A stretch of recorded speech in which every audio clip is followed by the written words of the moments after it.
your forecast first. Sponsored by Matex Heating, Cooling, and Plumbing.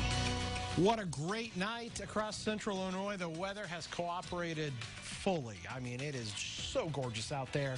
Clear skies across pretty much the entire state, and our temperatures that are now down into the 60s in several locations, including Effingham. Springfield's at 69 there, 67 in Champaign, looking great. Commute of the morning, 58 to start the day, 82 on the way home. It is all green as we surge into the weekend with some really nice weather. We'll talk about how it gets even cooler for us when we come back. WCIA 3 News starts right now. Now from WCIA 3 News. An interstate is shut down after a deadly crash. What we know tonight. Plus, Confederate statues are being removed across the country. Why one teacher says they shouldn't all disappear. You can still experience the full concert, but it's going to be in a different way. How you can see one artist while still social distancing. You're watching your local news leader. This is WCIA 3 News at 10. Good evening, I'm Paul CICCHINI. A deadly crash shut down traffic on I-57 for hours today. It happened near Mattoon. While the southbound lanes are open, state police said they expect the northbound lanes to remain closed until around midnight. WCIA 3's Jennifer Jensen has more.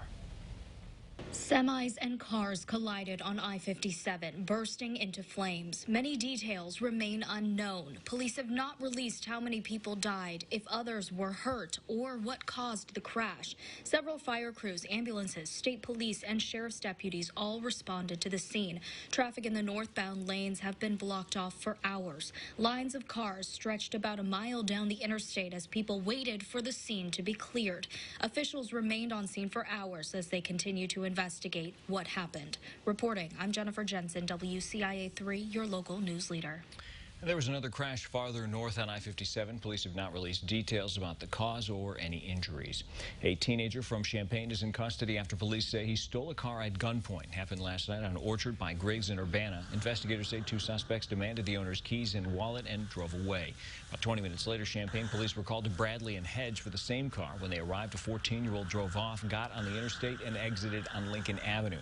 He eventually crashed into a deputy's car, got out and ran. Officers arrested him in a backyard on Iowa by Orchard. He later admitted to what he did. Police say they're still trying to find the other suspect. They don't believe that person was in the car during the chase. A man's facing charges after he led police on a chase in the same car they chased another man in on Tuesday. Happened at the intersection of Witt Street and Prairie Avenue in Decatur last night. Police chased the car until it hit a concrete wall near North Jasper and Illinois Streets. Police say Quentin Sibley then ran away. He was caught after a short chase. This comes a day after a 27-year-old man was arrested after a chase in the same vehicle. He ran into a house where police found illegal guns and drugs. Sibley was also in the house that day. Police say a mother is responsible for the death of her baby. Jennifer Bishop's facing charges of endangering and causing the death of a child. Police say she drank a bottle of whiskey, a bottle of NyQuil, and took more medicine before she went to bed in February. She was co-sleeping with her baby. When she woke up, the baby did not. The autopsy found the baby suffocated from being laid on. The Decatur Fire Department has been making do without fire investigators since last month. 3 recently retired. The city never hired more. Investigators are responsible for several roles, including investigating the cause of a fire, inspecting buildings to make sure they're safe, and helping with fire prevention and safety. City Councilor David Horn is concerned.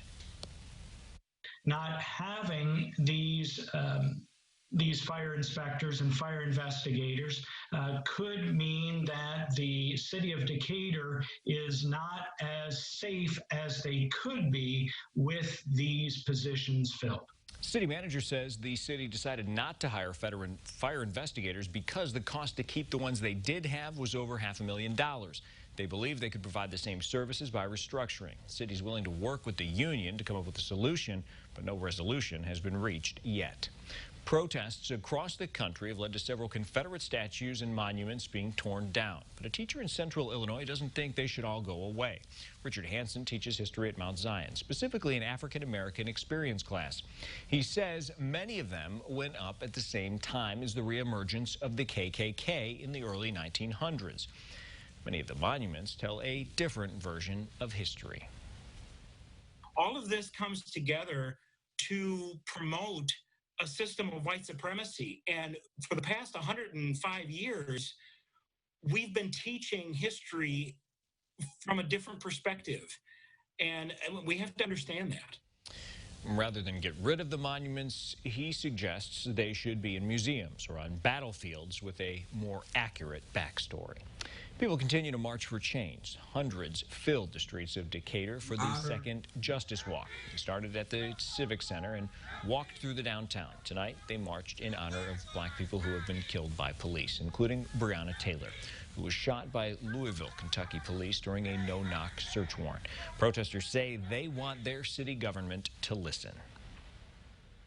Black bodies matter. You know, black hearts matter, black minds matter, black lives matter, and that all lives can't matter until black lives matter. So that's the message that we're having on today. We're standing here today as a diverse community that's standing together in love and support. They say they'll continue walking until things change.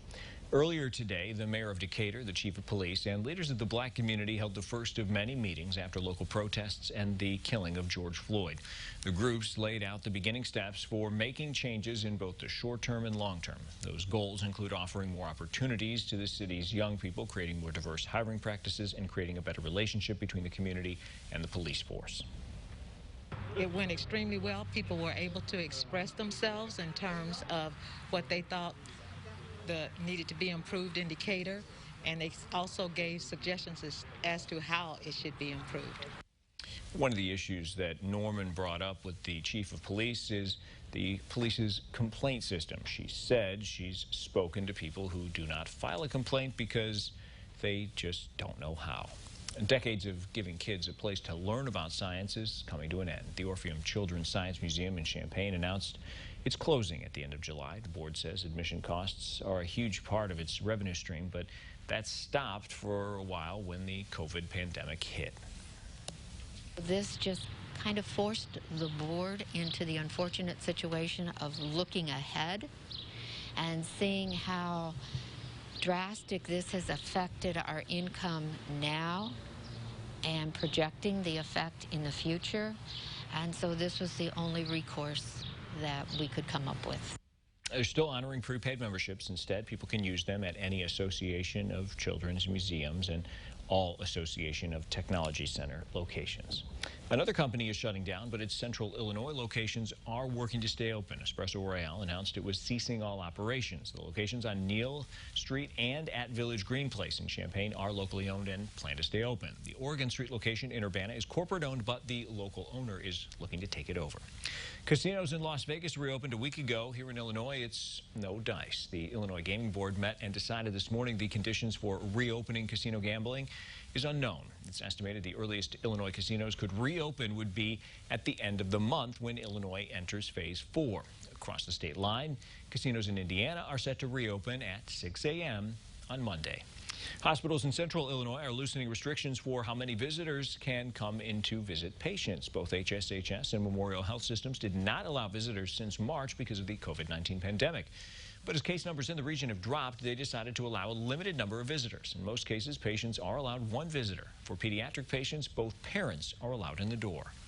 As for the coronavirus numbers, 766 new cases were reported today, and that brings Illinois' total to more than 130,000. 91 people have also died in the last 24 hours. There have been more than 6,100 deaths now in the state. If you're missing in-person concerts, we might have the next best thing, who you could drive up and see. Plus, it's been a long time coming for one community affected by a gas leak, but one state lawmaker says it's not enough. And changes to how high school athletes can practice aren't a big deal for some, but that's not the case for others.